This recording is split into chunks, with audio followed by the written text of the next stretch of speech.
For all the comments on that video, there was only one white woman who offered to elucidate why she doesn't like to date Asian men.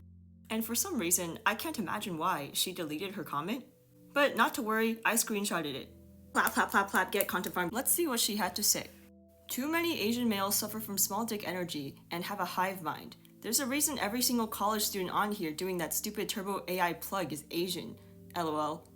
Also, these comments are wrong and delusional. Desexualization of Asian males? The fuck? Have we seen American girls fawn over K-pop idols? Give me a break, bruh. Y'all will be hot and ruin it by being the most basic starter pack people on earth. Those are fighting words, white woman. Also, I feel kinda called out because I did a TurboLearn AI video. Now, it's a really rude and offensive comment, but it does shed some light on Asian American history.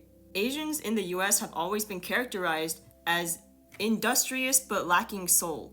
We're smart and we're competent, but we stay in our lane, and it can be hard to tell what our emotions are because of our tiny Asian eyes. The otherness that Asians exhibit can be described as autism almost. But that makes no sense because an entire race of people cannot all be autistic.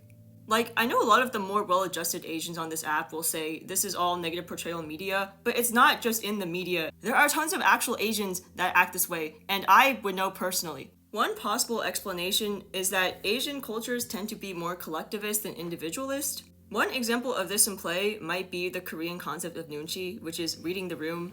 Basically, the practice there is to not ask for things directly, as to not put others in the awkward position of having to reject you.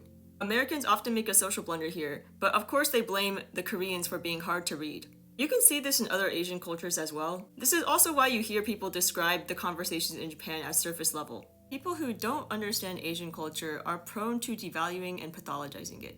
You can complain about this all you want, but the truth is, assimilating better into American culture will win you great success, job-wise or white woman-wise. I really hate these awful stereotypes because they're true, about me personally. I've been described before as clinical and even off-putting. To be honest, when someone suggests I be more bubbly and expressive, I think they're being entitled. Why do you assume the absence of emotions just because they're not being expressed? Also, I was born in America and I can barely speak Chinese, so all that stuff I said about collectivism earlier doesn't even apply to me. I'm just an asshole, but I can only imagine how much harder it would be for someone who actually grew up and was cultured in Asia and then came here.